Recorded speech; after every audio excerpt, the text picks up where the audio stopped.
Kirk Cousins and the Minnesota Vikings got their first win in Week 4 against the Carolina Panthers, and they're looking to continue that and create a winning streak. But they're going to be facing Patrick Mahomes and the Kansas City Chiefs this week in Minneapolis, and it's just going to be a tough one for Minnesota here. We were talking about it before. Kirk Cousins is just having an amazing season, and it's just unfortunate that he's not getting anything out of it. I think he's got to be near 1,200 passing yards. He's got 11 touchdowns on the season so far, with little to no help on the rushing side, and the defense is also atrocious as well. Other than that, this team's pretty good. They're going to be going up against Kansas City, and I just don't know what does Minnesota have to do. I mean, I think we all know what Minnesota has to do is Kirk Cousins has to throw for like 450 yards. Yeah, that's what I was about to say. Throw for 400 yards and 4 touchdowns and hope that Patrick Mahomes doesn't throw for 450 and 5. Like, that's kind of the MO of this game. But this defense is horrible. And Brian Flores is a great defensive coordinator. They are completely devoid of defensive talent.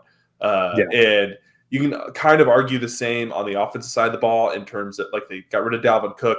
Outside of Justin Jefferson, Jordan Addison is a rookie. They signed TJ Hawkinson to an extension. So they have good pass catchers, but Kirk Cousins doesn't quite have the time to even really get them the ball. So that for me is concerning. And it's just a tough matchup for the Vikings in this one because Kansas City's defense has really shown a good bit of improvement. This offense is slowly kind of finding their groove throughout the first 4 games of the season. And I just think this is kind of this is one of those games where you look and it's like, okay, great teams beat above average teams handily. And like that to me is just what this is going to be. So. Yeah, I just think the sum of everything, and this is what's scary for the NFL, is you see this Kansas City defense really starting to round off. I mean, the Vikings are going to get their fair share of points. I mean, that's just with Justin Jefferson and TJ Hawkinson and Jordan Addison coming along and Kirk Cousins at quarterback. I mean, they're just going to get their fair share. But, I mean, shoot, even Isaiah Pacheco ran for 150 yards, right?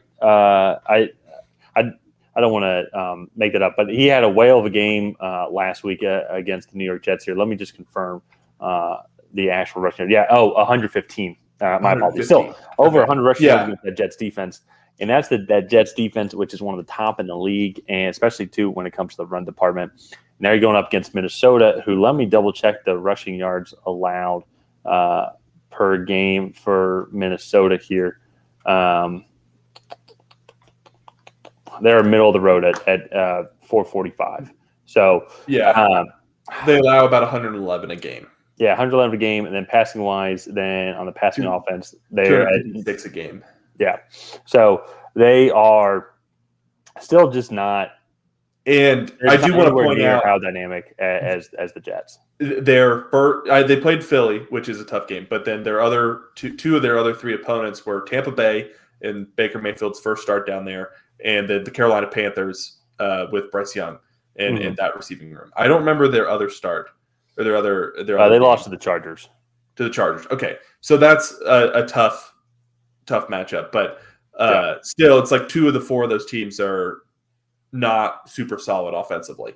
So and this Jets team, just in general, the Jets defense, I think is much more of a challenge for Isaiah Pacheco to get over 100 rushing yards. I don't think they're going to have that issue this Sunday when they play the Vikings. Also, on top of that, too, it's just Patrick Mahomes.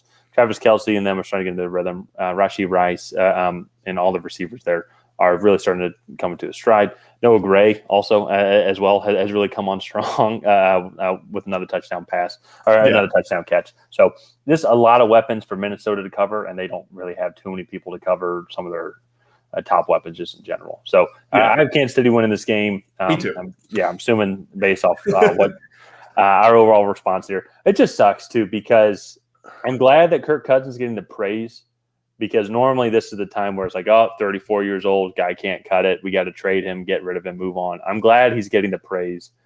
And that this is just this team is just not have the talent. Just overall. So, and they got extremely lucky last year. I don't want to we've mentioned that a bunch already.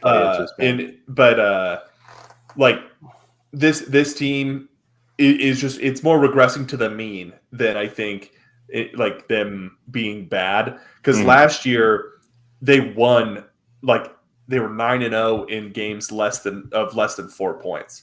And like, granted, their loss to Philly was more than 4 points, but all the other games have been really close. So it's just kind of what it is. It's the nature of the NFL. So yeah. But let's go ahead and wrap this video up here. If you guys have not already, please go ahead and like and subscribe, and let us know in the comments who you think is going to win this game. Is it going to be the Minnesota Vikings? Is it going to be the Kansas City Chiefs? And other than that, we will see you guys next time.